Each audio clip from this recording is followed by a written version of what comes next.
안녕하세요. 자립청년을 위한 성공 가계부 만들기 진행을 맡은 박라입니다. 지난 국민연금에 이어 연금 중에 회사를 퇴직할 때 받는 퇴직연금이 있죠. 오늘은 퇴직연금에 대해 이야기해보려고 합니다. 오늘도 금융복지연구소 박종호 소장님 모셨습니다. 안녕하세요. 네, 안녕하세요. 퇴직연금을 가입하는데 종류가 두 가지가 있더라고요. DB형, DC형. 혹시 이게 뭔가요? 네, 이게 사실 퇴직연금이 뭔지도 모르는 분들이 사실 대부분이실 거예요. 이제 국민연금 같은 경우는 이제 20살이 이제 넘으면은 소득이 있을 경우에 이제 의무적으로 이제 가입하는 이제 국가에서 운영하는 그런 이제 연금이라고 하면은, 근데 이게 국민연금만 가지고는 또 노후 생활이 조금 이제 부족할 수 있으니까 네. 그래서 이제 회사를 통해서 연금을 또 낼 수 있도록 만들어 놓은 게 퇴직연금입니다. 예전에는 이게 퇴직금이라고 해서 회사를 퇴직할 때 일시금으로 이제 돈을 받아갈 수 있는 식으로, 아마 부모님 세대가 뭐 그런 식으로 이제 퇴직금을 일시금으로 받고 퇴직을 하신 분들이 많이 계실 거예요. 근데 일시금으로 이제 돈을 딱 줬더니 일시금으로 써버리는 분들이 많이 계시거든요. 맞아요. 이걸 노후에 쓰라고 이렇게 뭐 하는 건데, 그렇게 안 하고 이제 돈이 이렇게 순식간에 없어지고 뭐 이렇게 되다 보니까, 그래서 이거를 일시금으로 하지 말고, 이렇게 좀 분할로 쪼개서 연금식으로 지급을 하자. 그렇게 해서 이제 기존의 이제 퇴직금 제도가 우리나라에서 이제 퇴직연금 제도로 이제 바뀌게 된 거고, 이게 뭐 해외에서도 이제 미국 같은 경우는 뭐 401K라든가 뭐 이런 식으로 또 회사에서 운영하는 그런 연금 제도들이 있는 것처럼 우리나라도 마찬가지로 이 퇴직연금이라고 하는 거는 이렇게 회사에 취업하면은 의무적으로 가입을 해야 되는 그런 이제 연금입니다. 그래서 혹시나 내가 취업을 했는데 회사에서 퇴직금이나 퇴직연금 제도가 없다, 뭐 이렇다라고 하면은 이 회사 좀 이상한 회사 아닌가? 이런 의심을 사실 해보셔야 되는 게 맞고요. 근데 이게 이제 퇴직연금을 이제 가입하려고 하면은 이게 이렇게 뭐 DB형, DC형, 퇴직연금도 모르겠는데 DB는 뭐고 DC는 뭐지? DC 뭐 할인해 주는 건가? 뭐 이렇게 되는데, DB형은 뭐의 약자인지는 일단 건너뛰고 확정 급여형이라고 이제 표현을 합니다. 그래서 DB형 같은 경우는 내가 신경 안 써도 그냥 노후에 정해진 연금액이 나오도록 그렇게 이제 세팅이 된 게 DB형 연금이라고 하는 거고, 그래서 이제 적립금을 운영하는 주체가 내가 아니라 회사가 되는 겁니다. 그래서 퇴직연금 계좌에 쌓여 있는 돈을 회사가 그냥 알아서 굴려요. 알아서 굴리다가 그러면은 이제 내가 나중에 퇴직할 때 그런 퇴직 금액이 딱 이제 처음에 가입할 때부터 이제 정해져 있는 거예요. 일종의 원금 보장형 상품 같은 그런 이제 상품인 거죠. 그래서 혹시나 회사에서 퇴직금을 굴리다가 손해를 봤어. 그렇다 하더라도 정해진 퇴직금을 회사가 지급을 해줘야 되는 그런 이제 상품인 거고요. 그리고 이제 DC형은 확정 기여형이라고도 이제 표현을 하는데, 이거는 이제 근로자가 내가 알아서 퇴직연금을 굴려야 되는 거예요.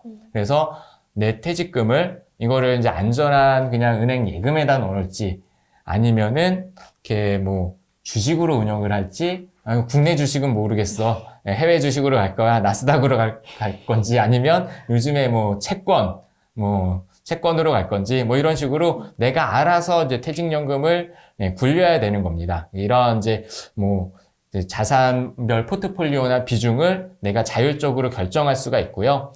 그렇기 때문에 퇴직 후에 받게 되는 연금액도 내가 어떻게 운영했느냐에 따라 거기 투자 성과에 따라 연금액이 달라지는 거죠. 그래서 DB형 같은 경우는 이렇게 같이 이제 입사 동기랑 이제 취업을 해서 만일에 연봉이 퇴직할 때까지 똑같이 올라갔다라고 하면은 DB형 같은 경우는 퇴직하고 나서 받는 연금액도 똑같겠죠. 네. 근데 DC형 같은 경우는 똑같이 연봉을 받고 회사를 다녔다 하더라도 이렇게 누군가는 운용을 잘못해서 그냥 폭망해서 반토막 나는 분들도 있을 거고, 어떤 분은 또 운영을 잘해가지고 10배, 20배 수익이 난 그런 연금을 받는 분들도 계실 거고, 그러한 부분들이 DB형과 DC형의 차이점이라고 보시면 될 것 같습니다. 그러면 손해를 본 부분에 대해서는 보상받을 수는 없는 거죠? 그쵸. 이제 DC형으로 가입을 했다라고 하면은 투자 결과에 대해서는 내가 선택을 해서 주식을 했고, 내가 선택을 해서 이렇게 뭐 채권을 했고 이렇게 되는 거기 때문에 주식하다 까먹는다고 해서 누가 보상해주지 않잖아요. 그냥 네. 똑같은 거다라고 보시면 될 것 같습니다. 그렇다면 DB형과 DC형 어떤 유형의 보험이 더 나은지 알려주실 수 있나요? 네, DB형과 DC형이 퇴직연금. 그러니까 사실 이렇게 뭐가 더 낫다라기보다는 앞에서 이제 설명을 드렸잖아요. 각자가 이제 장단점이 명확합니다. 하나는 이제 이렇게 정해진 금액을 받는 일종의 이제 원금 보장형 상품처럼 돼 있는 거고, 하나는 내가 나의 투자 성과에 따라 이제 연금액이 달라질 수 있는 부분이기 때문에 뭐 어떤 게 더 낫다라기보다는 이제 나의 성향에 따라서 선택이 달라질 수도 있는 거고, 그리고 이게 또 회사마다 이렇게 하나만 운영하는 회사들도 굉장히 많아요. 선택권이 사실 나한테 없는 경우들도 있거든요.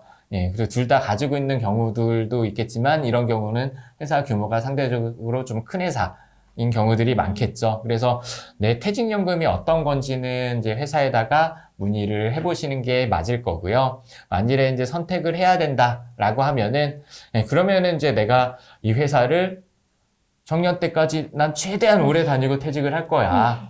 아니면은 나는 이 회사 그냥 한 1, 2년 다니다가 나중에 이력서 잘 써가지고 또 경력직으로 딴 데 갈 거야. 뭐 이런 거에 따라서 DB형이냐 DC형이냐가 또 갈라질 수도 있을 것 같아요. 그러니까 오래 다닐 생각이 없다라고 하면은 어떻게 보면 그냥 DC형으로 가는 게 더 나을 수 있을 거고요. 만일에 이 회사가 좀 안정적이고 내가 승진할수록 이렇게 연봉이 계속해서 올라가는 그런 식의 이제 좀 구조를 가진 회사다라고 하면은 DB형으로 가는 게 상대적으로 더 나은 선택일 수도 있을 겁니다. DB형 같은 경우는 이제 퇴직 직전의 급여가 또 연금액에 많은 영향을 미치거든요. 네, 그렇기 때문에 이렇게 내가 이 회사를 오래 다닐 거냐 그렇지 않느냐, 아니면 이 회사가 큰 회사냐 작은 회사냐 뭐 이런 거에 따라서 나의 선택이 달라지게 된다라고 생각을 해보시면 좋을 것 같습니다. 투자에 대한 지식이 부족하고 어려워하는 저에게는 DB형이 조금 더 안정적인 퇴직연금을 가져다 줄 것 같네요. 네, 근데 또 무조건 그렇지만도 않은 게 DC형으로 가더라도 내가 안정적인 자산을 택할 수 있는 거거든요.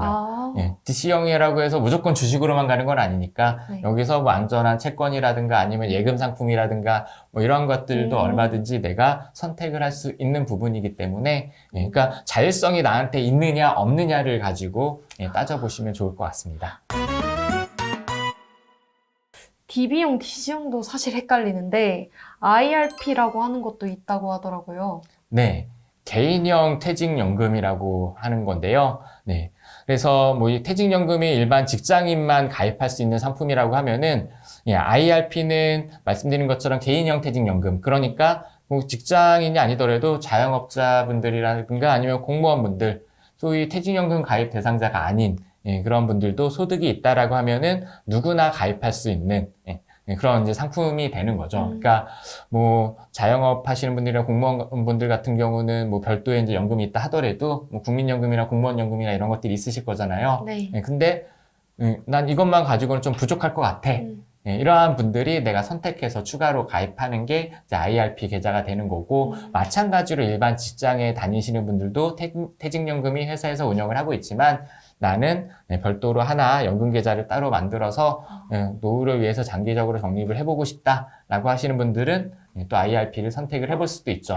그리고 첫 시간에 또 연말정산에 대해서 설명을 드렸듯이 마찬가지로 여기서도 연말정산 혜택을 받을 수가 있으니까 그런 이제 절세 혜택 때문에 가입을 하시는 분들도 계시고요. 그래서 결과적으로 회사와 상관없이 개인적으로 은행이나 증권사 등을 통해서 이 IRP 연금 계좌를 만들 수가 있는 그런 이제 상품이라고 보시면 되시고요. 그리고 또 아까 이제 잠깐 이제 설명드렸었는데 회사 다니다가 이제 퇴직하게 되면은 그러면은 기존 회사에 있던 연금을 내가 받아야 되잖아요. 그렇게 연금을 받을 때도 마찬가지로 이 IRP 계좌를 통해서 연금을 받게 됩니다. 그래서 아마도 이 영상을 보시는 청년분들도 아마 회사를 이직하다 보면은 이 IRP 계좌를 만들어라 라는 이야기를 이제 듣게 되실 테니까 뭐 이러한 상품이 있구나 정도는 나 지금 당장 만들지 않더라도 미리 알아두시면은 도움이 될 것 같습니다. 회사에 다니면서 IRP 계좌를 만들어 놓는 것도 좋겠네요. 이 계좌는 혹시 어떻게 운영이 되는 걸까요? 네, 뭐 DC형 연금처럼 이 한 이제 연금 상품 안에 뭐 펀드가 여러 가지가 있거든요. 그래서 운영 비율을, 포트폴리오를 내가 직접 정할 수가 있어요. 그래서 좀 공격적으로 운영하시는 분들은 이제 주식 비중을 높일 거고, 나는 좀 안정적으로 가고 싶다라고 하면 채권이나 예금 비중을 높일 거고, 그거는 이제 각자의 뭐 성향에 따라서 이제 의사결정을 해보시면 되실 것 같고, 이제 회사를 퇴직하게 되면은 기존 회사에 있던 연금, 뭐 DC형이든 DB형이든 이런 것들을 IRP 계좌로 이제 일시금으로 한 번에 받게 되는데, 그러면 이제 한 번에 받고 나서 이거를 내가 쭉 가져갈 수도 있고 아니면 그냥 해지해서 꺼냈을 수도 있게 되거든요. 그래서 어떻게 할지는 이제 각자의 선택에 따라서 다르긴 하겠지만, 근데 당장 정말 꼭 돈이 필요한 경우가 아니다라고 하면은, 이 돈이 없으면 나 무조건 대출을 받아야 돼, 뭐 이런 경우가 아니라면은 사실 깨지 않고 꾸준히 운영을 해나가시는 게 미래를 위해서는 좀 더 나은 선택이 될 수가 있겠죠. 오늘 배운 내용이 회사에 입사하고 퇴직할 때 퇴직연금을 받는 데 있어서 정말 유용하게 적용될 것 같아요. 여러분들도 퇴직연금 받으실 때 어떤 걸로 선택을 할지 본인의 상황에 맞춰서 잘 선택하시길 바랍니다. 오늘 영상도 잘 봐주셔서 감사하고 좋아요와 구독 눌러주시면 감사하겠습니다. 감사합니다. 감사합니다.